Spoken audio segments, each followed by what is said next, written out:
Hello students, I am Kanchan. Welcome you all in my class. Last class में हमने factors और multiples के बारे में पढ़ा था. इस क्लास में हम फंडामेंटल थ्योरम ऑफ अर्थमेटिक के बारे में पढ़ेंगे, क्योंकि फैक्टर्स हमने समझ लिए. What are the factors, what are multiples, वो हम समझ चुके. अब हमने इसमें प्राइम और कॉम्पोजिट नंबर, आपको पता है प्राइम नंबर्स, हमें तीन चीज़ें एक साथ करनी हैं. हमें ये क्लियर होना चाहिए, फैक्टर्स और प्राइम नंबर्स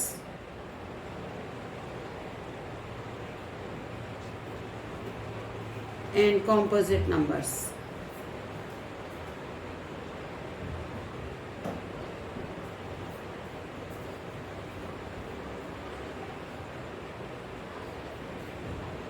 फैक्टर्स हमने लास्ट क्लास में पढ़ा था. अब हम पढ़ेंगे prime numbers. Prime numbers are those numbers which have only two factors, one and itself. इसमें हमारे पास only two factors, one and itself. अब कॉम्पोजिट नंबर्स,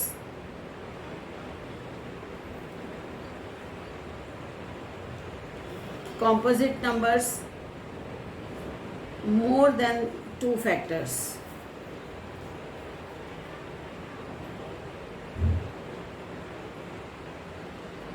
आज हम पढ़ेंगे fundamental theorem of arithmetic.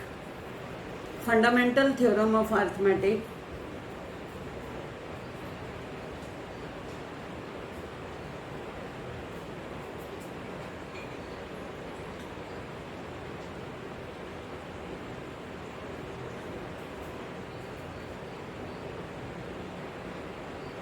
Fundamental theorem of arithmetic हमें क्या कह रही है? Every composite number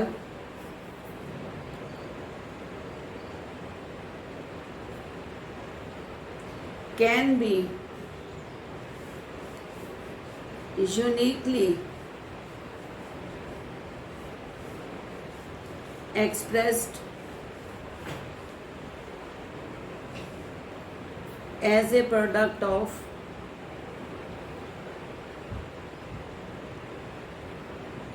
prime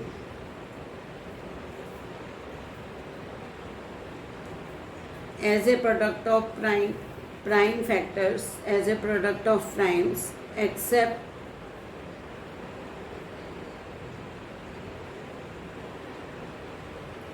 except for the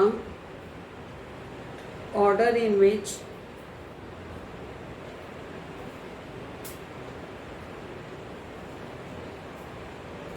these prime factors occur.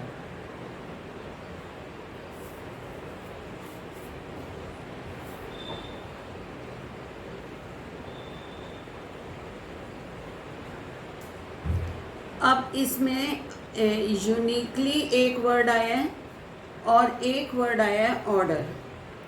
इन दोनों वर्ड्स को हमने अभी पहले हटाना है. अब हम अभी ये समझेंगे कि every composite number can be expressed. Composite number के हमने ऊपर देखा, composite numbers have more than two factors. दो से ज़्यादा फैक्टर्स होते हैं. Factor means which completely divide the number. तो every composite number can be expressed as a product of primes. Prime numbers के प्रोडक्ट में हम इनको एक्सप्रेस कर सकते हैं. Order except for the order, order को अभी हम छोड़ देंगे. अभी हम इतना ही समझेंगे कि every composite number can be expressed as a product of primes.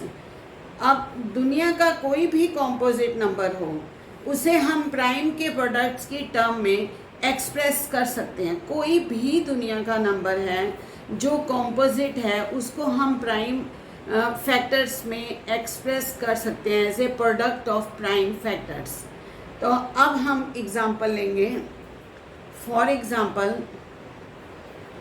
हम नंबर लेते हैं 462 अब 462 के हम करते हैं फैक्टर्स।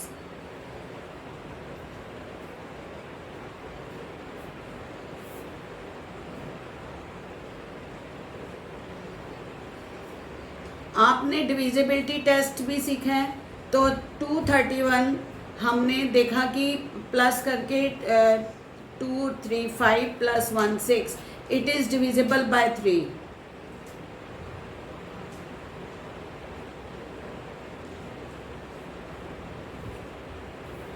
तो 462 इज इक्वल टू 2 × 3 × 7 × 11। अब ये हमारा कॉम्पोजिट नंबर है।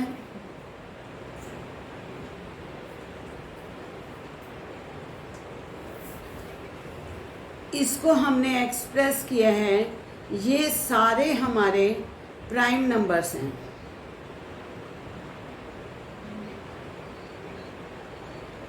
हमारी थ्योरम के अकॉर्डिंग एवरी कॉम्पोजिट नंबर, कोई भी दुनिया में नंबर हो कॉम्पोजिट है जो, can be expressed as a product of primes.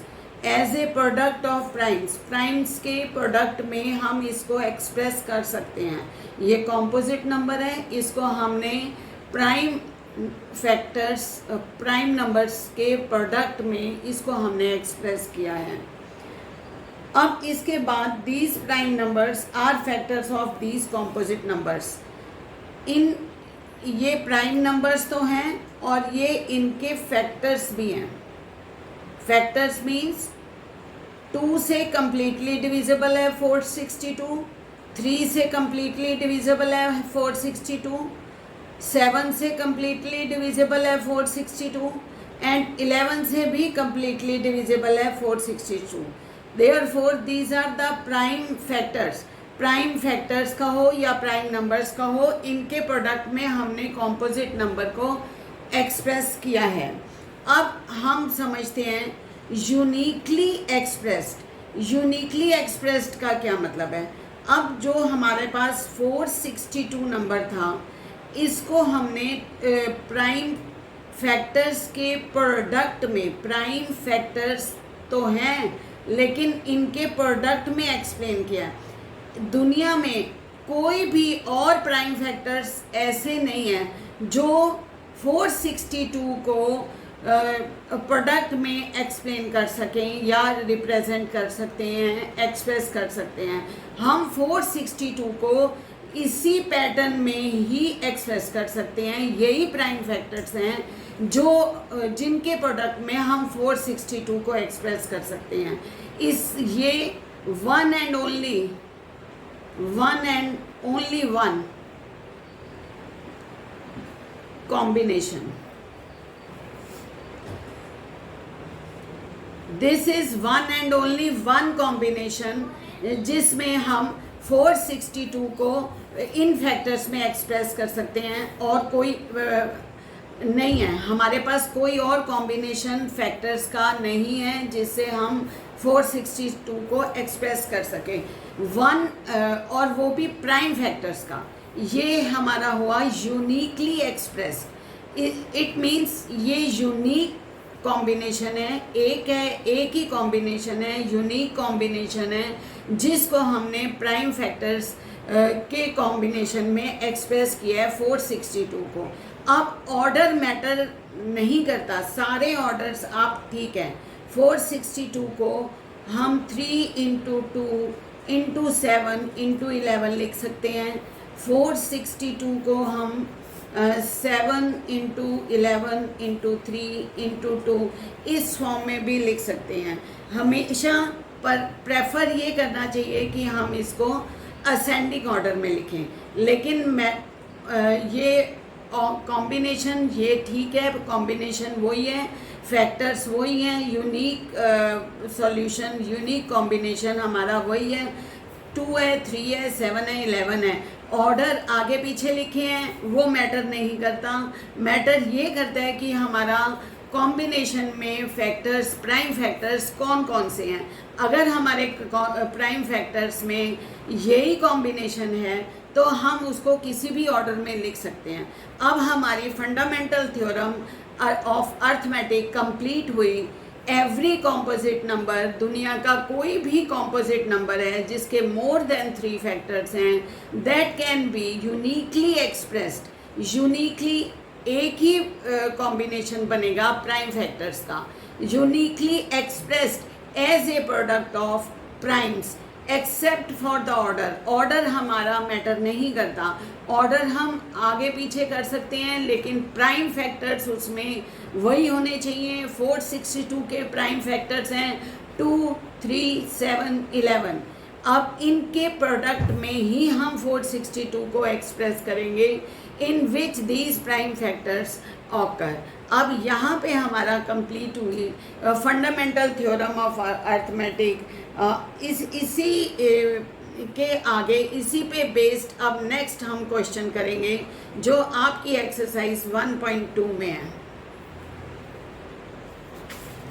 हमारा क्वेश्चन नेक्स्ट है, simplify and show.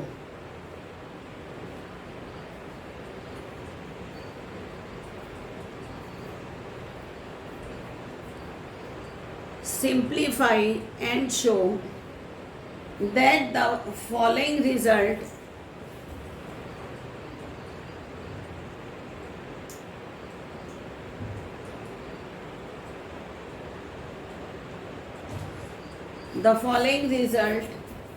is a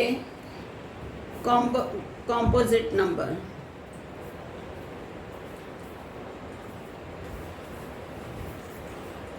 अब हमारे पास 5 × 11 × 13 + 13, ये हमारा एक क्वेश्चन है। दूसरा क्वेश्चन 6 × 5 × 4 × 3 × 2 × 1 + 5। अब इसमें समझने वाली क्या बात है कि अगर हम फॉर एग्ज़ाम्पल हम एक नंबर लेते हैं 36, इसमें फैक्टर्स मोर देन 2 हैं, इट हैज़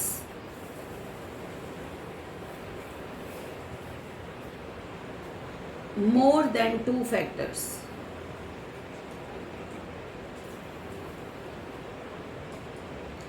तो ये हमारा नंबर हो गया कॉम्पोजिट नंबर।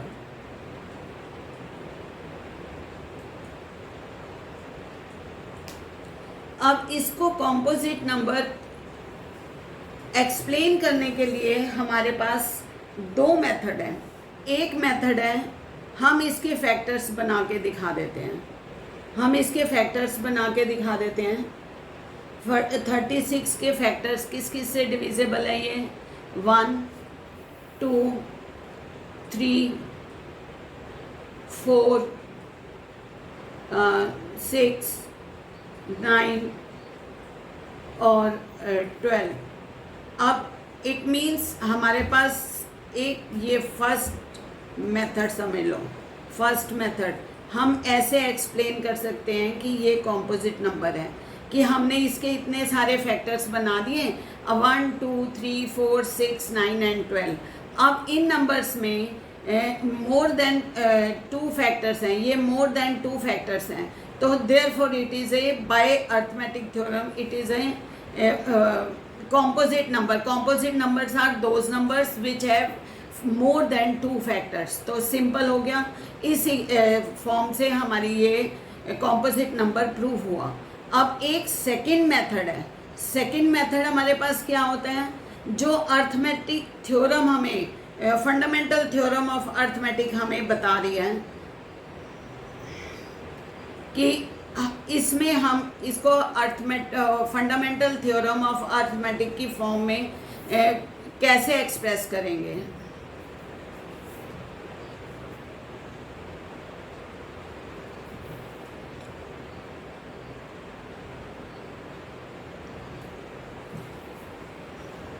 अब इसमें सेकंड मेथड में जो हमने अभी फंडामेंटल थ्योरम में सीखा 36 को हम पहले फैक्टर्स में चेंज करेंगे।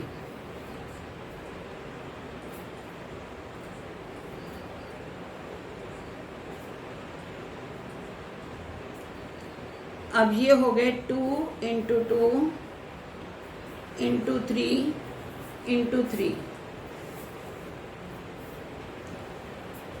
हम इसको ऐसे भी लिख सकते हैं 2 की पावर 2, 3 की पावर 2। अब आप कहोगे कि ये कॉम्पोजिट नंबर कैसे होगा, क्योंकि ये इसके दो ही फैक्टर हम शो कर रहे हैं 2 और 3। नहीं, हम इसको 1 is the factor of all numbers, तो हम इसको कह देते हैं 1 इंटू 2 की पावर 2 इंटू 3 की पावर 2।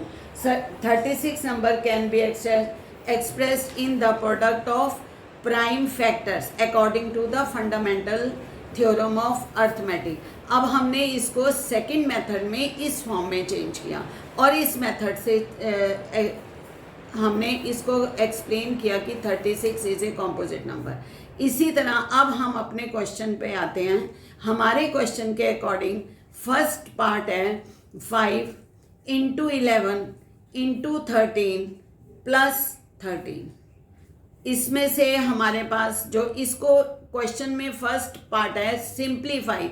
सिंप्लीफाई का मतलब सिर्फ आंसर सॉल्व करके बता देना वो नहीं होता। सिंप्लीफाई का मतलब होता है कि कॉम्प्लेक्स में जो आपका क्वेश्चन है उसको बहुत ही सिंपल फॉर्म में एक्सप्लेन कर दो। सिर्फ इतना ही मतलब होता है सिंप्लीफाई का मतलब। पूरा टोटल आंसर आप निकाल के दिखाओ ऐसा नहीं होता, सिर्फ इतना होता है। सिंप्लीफाई मीन्स जो कॉम्प्लेक्सिटी है उसमें क्वेश्चन में आप उसको सिंप्लीफाई कर दीजिए। तो अब हम इसको सिंप्लीफाई कैसे कर रहे हैं देखिए। 13 हम कॉमन ले रहे हैं, 5 इंटू 11 और ये यहाँ से आ गया, 13 बाहर गया, plus 1 that is 13 into 55 plus 1 that is 56। अब ये दो फैक्टर्स बने। अब इसको सिंप्लीफाई हम स्टूडेंट्स यहाँ तक पहुँचे थे कि हमारे क्वेश्चन का आंसर 13 इंटू 56 आ रहा था।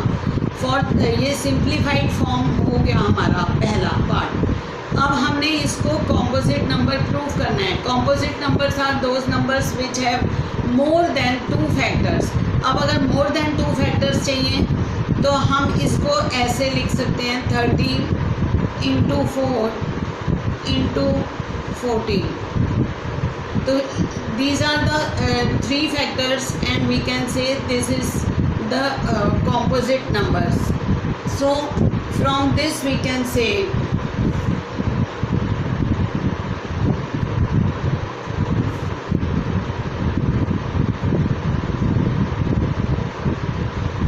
that this number has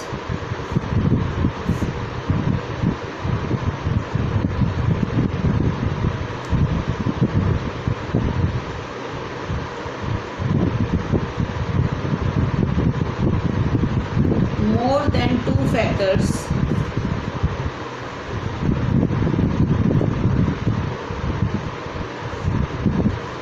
therefore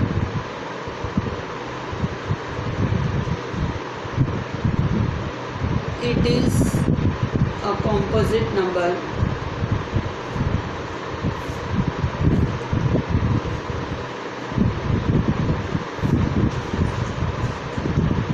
it is a composite number। यहीं तक आज का हम लेसन रखते हैं। उम्मीद है आप सबको समझ आ गया होगा और नेक्स्ट क्लास में अब हम नेक्स्ट इसी LCM SCF के क्वेश्चंस वर्ड प्रॉब्लम्स को करेंगे।